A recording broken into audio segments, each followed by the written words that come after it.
check ko yung nasira uh, filter pan namin.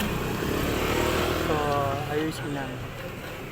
Pakita ko sa inyo paano paklasin. Tsaka tester. Panoorin mo. So, tinyek na natin. Wala yun. Sira po niya is capacitor. Capacitor kung bakit tayo siya kumanda. So, isa to sa isang sistema kung bakit ayaw gumana. Capacitor siya. Yan. Capacitor. Yan ang first option natin. Then, yung switch okay naman. Ang pangalawa, ang fuse lang, fuse. So, yung fuse tinester natin, ang fuse. So, nagkaroon siya ng function. Hindi siya gumana. Sa tinester natin. Tinester natin kanina. Hindi siya nag-function. So, papakita ko sa inyo paano magkabit ng fuse at saka ng capacitor. So, tinester natin kanina. Mamaya, papakita ko sa inyo, check ko sa inyo yung pag-tester ng capacitor at saka ng ito. So, check natin yung capacitor niya. Yan. So, ito yung capacitor niya.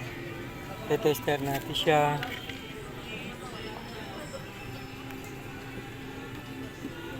Yan, hawakan natin.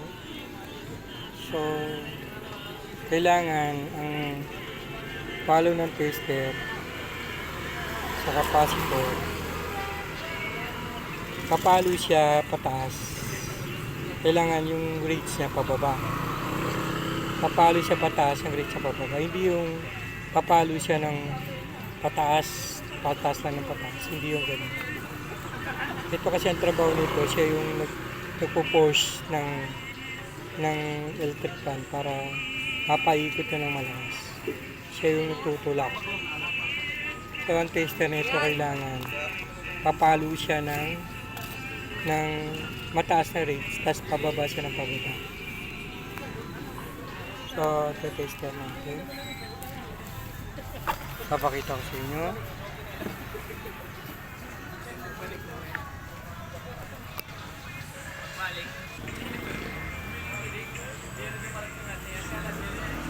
So guys, papakita ko sa inyo pag-check ng tester.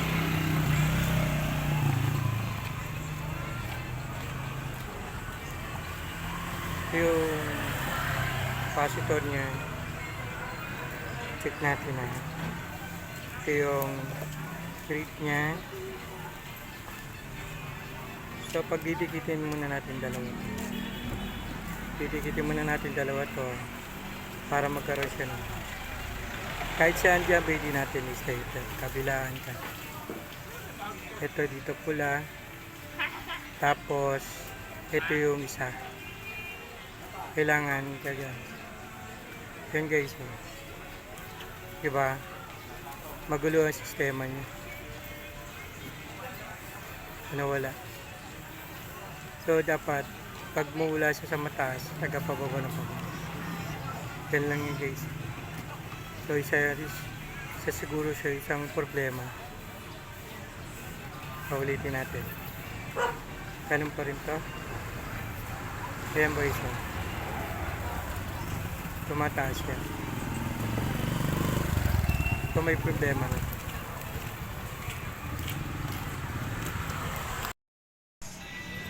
Yes! Fuse at capacitor. Bibili natin ng pyesa.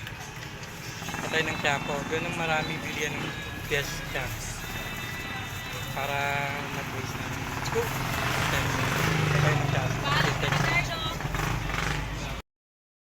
Okay, bibili tayo ng piyesa ngayon. Papunta tayo ng Quiapo. Bili tayo ng piyesa ng electric fan. Okay, let's go! Joyride tayo. Let's go! PIL. Okay. Punta tayo ngayon ng Quiapo. Bibili tayo ng piyesa.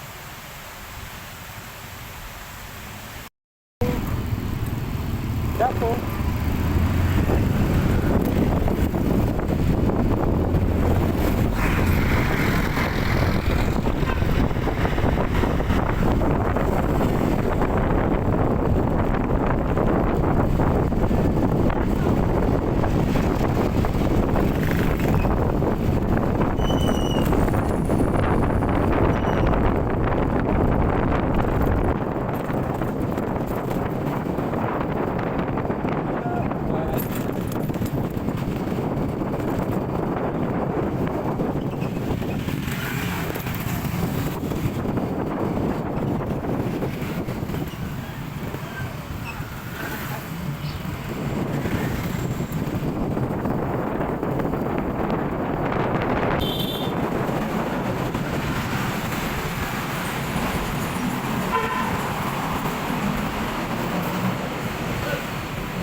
Isitan Quiapo. Malapit na tayo.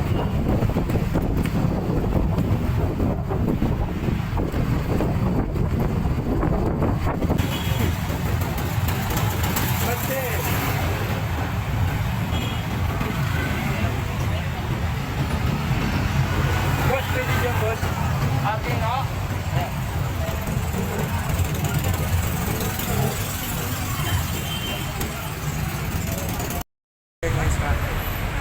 Kaya po, lalakad tayo na.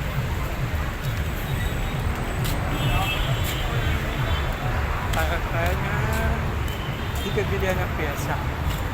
Okay.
Salupuyat Street.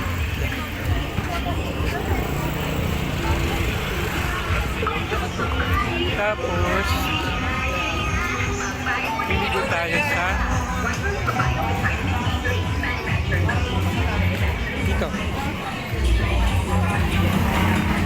Tapos kakanan tayo ito. Shell Street to, tawag ito. Shell Street. Ito, Shell Street. So, ito yung Dego. Ito yung Dego. Yung Pasta Dego.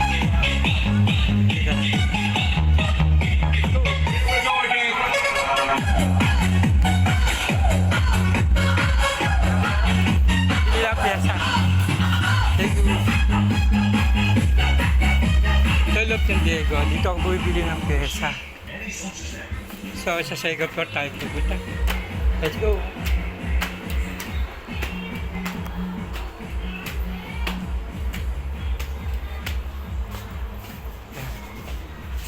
Ito yung maraming. Okay.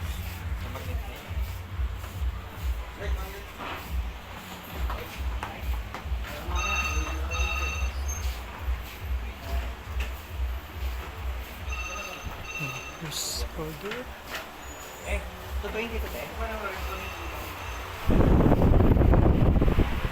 ito makikita may iba-ibang klase views.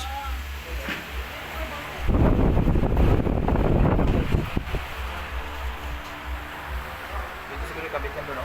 Ha? Kabit dito sa bata. Dito yan. Hindi ko saan mo dito sa supply. Niya. Dito. Dito. Testing mo natin ito bago ano. Yan. Kasi check. Testing mo natin.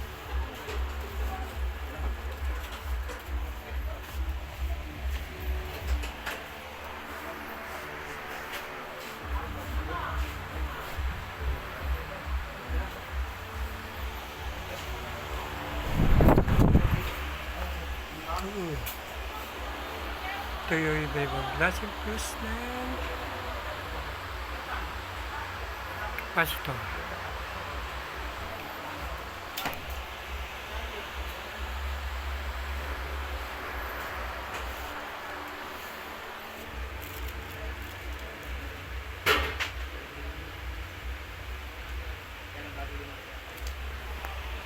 Videos.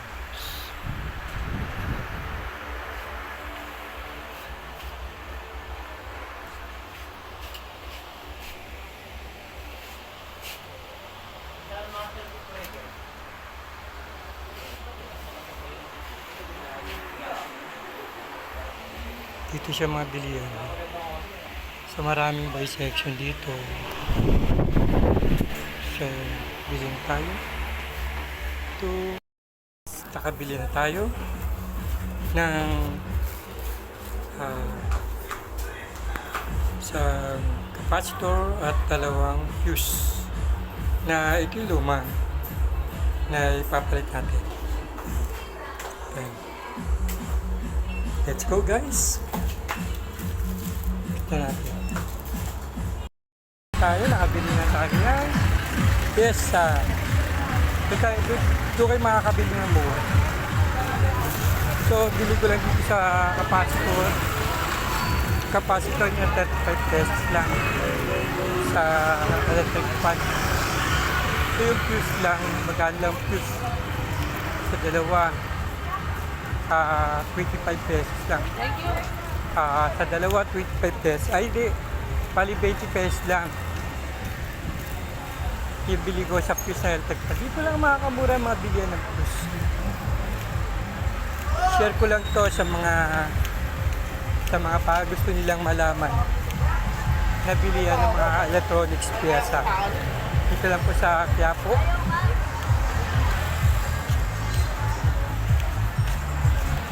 Sa Cell Street, Caldo Puyat Street.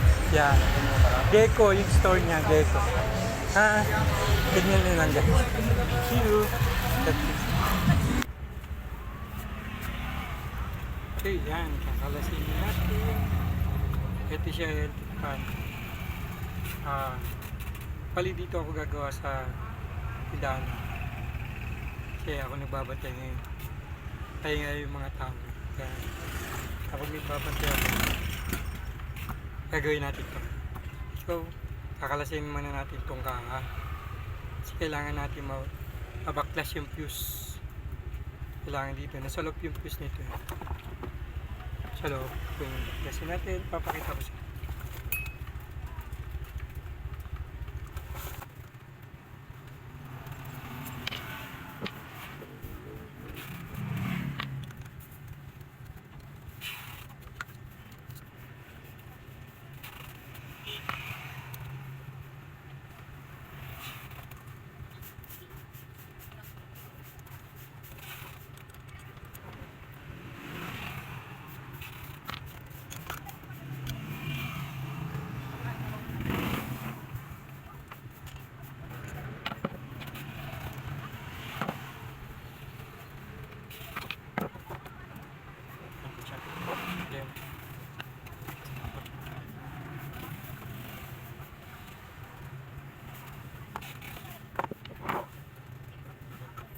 So, siya. Okay. Ito siya. natin yung fuse. Kasi nakakalasin natin yung fuse.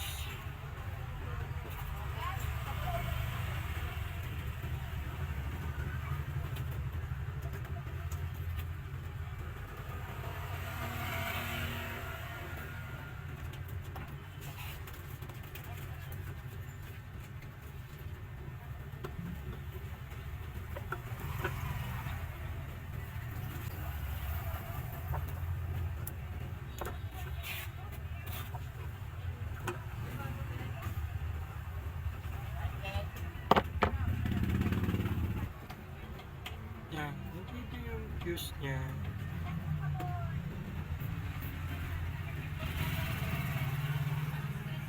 Isa-isa na. Ito.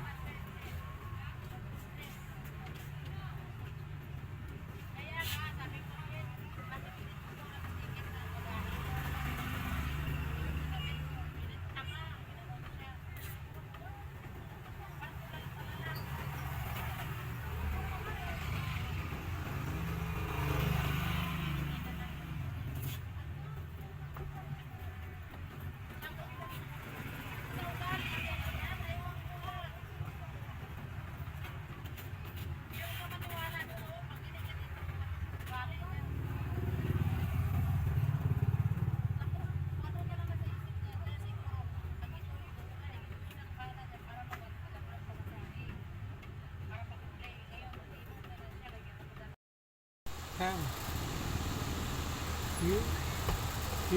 Dito natin kakabit yung fuse. Yung fuse na binili natin. Yan. Ito. Yung fuse na binili ko. Kakabit natin dito. Ilalagyan muna natin ng soldering iron.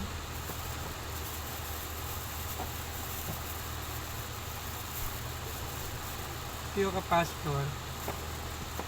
Sa bago na binili ko, capacitor.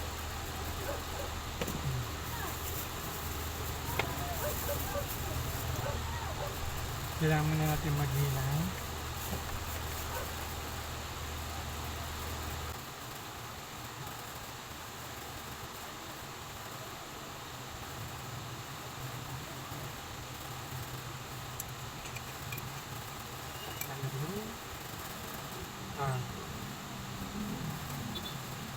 Ito. Kailangan pagigat lang. Kailangan ito pagigat. Para magiging.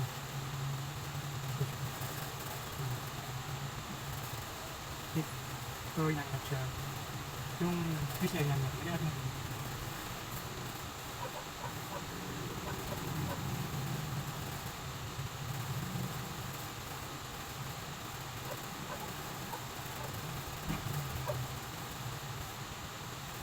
Bakit yan? Madali lang siya. Madali. Madali lang. Yan. Tapos kabila.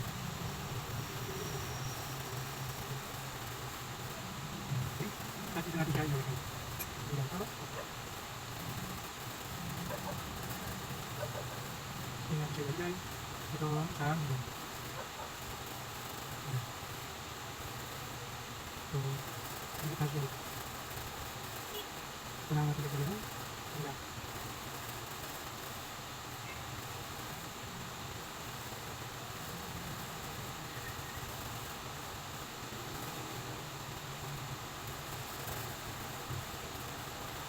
Tapos lagi.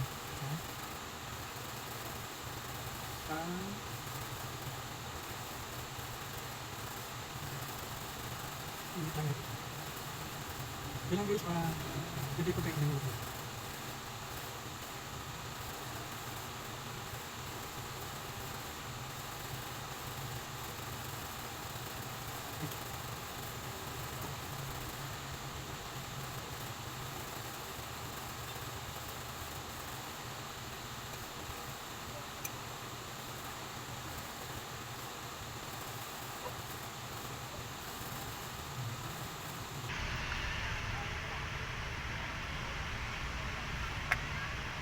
So kinabit ko yung capacitor niya. Testing natin. Dahil binalik ko na siya yung pinagkabitan ko ng fuse. So, ganun ulit, pag-install, pagbalik, yun, balik na lang yung tornilyo. So, ito yung connection ng capacitor. Dito natin ilalagay. Yan, connection niya. So, testing natin, tol, kung successful yung gawa natin, ha? Check natin. Okay. Okay, G-switch ko, tol, tingnan natin kung gagana siya. Number 1. Uy, kumana, guys. Ayos. Umikot na siya. Okay, kumana siya. Number 2. Uy, kumana siya. Perfect. Hindi siya nangangamoy kuryente. Number 3. Uy, gumana siya. Ganun lang, guys. Share ko lang sa mga sa mga gusto malaman lang. Okay? Good luck.